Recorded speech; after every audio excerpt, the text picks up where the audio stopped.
let me begin the lecture today by asking, what exactly is culture? Now, this question has been approached by anthropologists in many different ways.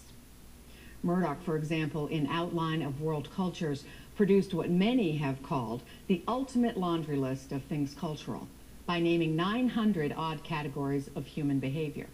I won't attempt to go into these at this time. But another less lengthy list is the famous grocery list of Edward B. Tyler. He wrote, "Culture is that complex whole which includes knowledge, belief, art, morals, custom, and any other capabilities and habits acquired by man as a member of society." Now, another definition of culture that many find useful is the totality of learned socially transmitted behavior. Now, obviously, this definition leaves out much if we feel obligated to include all the ways of life that have been evolved by people in every society. Now, a particular culture, then, would mean the total shared way of life of a given group. This would include their ways of thinking, acting, and feeling, as reflected in their religion, law, language, art, and customs, as well as concrete things such as houses, clothing, and tools. Cultural anthropology is the study of cultures, living and dead. In its totality, it includes linguistics, the study of speech forms, archaeology, the study of dead cultures, and ethnology, which is the study of living cultures, or those that can be observed directly. So why study cultural anthropology? Well, one reason noted by Ruth Benedict, another well-known anthropologist, is that the story of humanity from the Stone Age to the present is such a fascinating one of cultural growth. Now, interestingly, every society has gone through 3 stages or steps of cultural growth. These are savagery, barbarism, and finally civilization. The last is, of course, to varying degrees. We're often reminded of another compelling reason to learn about different cultures, to learn and use a foreign language effectively. Now, most of us realize that knowing the language of another culture is not enough for meaningful communication. You can ask anyone who's tried to use their high school Spanish inside a Spanish-speaking country.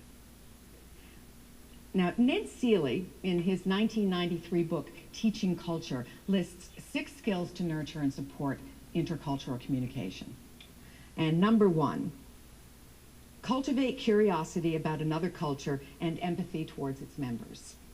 2, recognize that different roles and other social variables, such as age, sex, social class, religion, ethnicity, and place of residence, affect the way people speak and behave. Number 3, realize that effective communication requires discovering the culturally conditioned images of people when they think, act, and react to the world around them. Number 4, recognize that situational variables and conventions shape people's behavior in important ways. Number 5, understand that people generally act the way they do because they're exercising the options their society allows for satisfying basic physical and psychological needs. And finally, number 6, develop the ability to evaluate the truth of a generalization about the target culture and to locate and organize information about the target culture from books, mass media, people, and personal observations. Now, culture and society must coexist. Without living together, people cannot create a culture or a way of life. If a group or society is small, isolated, and stable, it might also share a single culture. For example, think of the Tassidae, allegedly a Stone Age people in the Philippine rainforest who were discovered by anthropologists back in 1971. A side note is that due to their supposed isolation, they had no weapons or known words in their language for enemy or war. Now, in your reading after the lecture, you'll learn more about the Tassidae and the controversy surrounding them up to the present time. But it's important to remember, however, that large societies such as those in Canada, the United States, India, Egypt, are multicultural or pluralist societies. They also tend to have many subcultures. In the long history of human life, multiculturalism is a fairly recent phenomenon. Those of us in multicultural environments must remember that discovering similarities among people from different cultures is as important as identifying differences. For example, in classrooms on just about every university campus in the world, we find students from many different social and ethnic backgrounds. What are some of the universals that you and other international students have all experienced in your earlier educational life? One common universal is that all cultures use rewards and punishments to encourage correct behavior.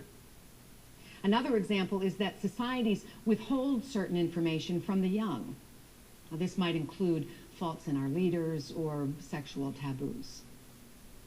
A third universal is the effort by the controlling group in a culture to educate the young to strengthen and secure its dominant position. In the majority of contemporary societies, this control is reached through political means, and in contrast to military actions of earlier times, such as the Roman conquests and the Moorish invasions. In closing this lecture on societies and culture, let me remind you not to forget the contributions of thoughts and actions of the individual person in a group. Note the observation of Edward Sapir, another famous anthropologist. It is always the individual that really thinks and acts and dreams and revolts. Now, obviously, the concept of culture will be argued by anthropologists for years to come.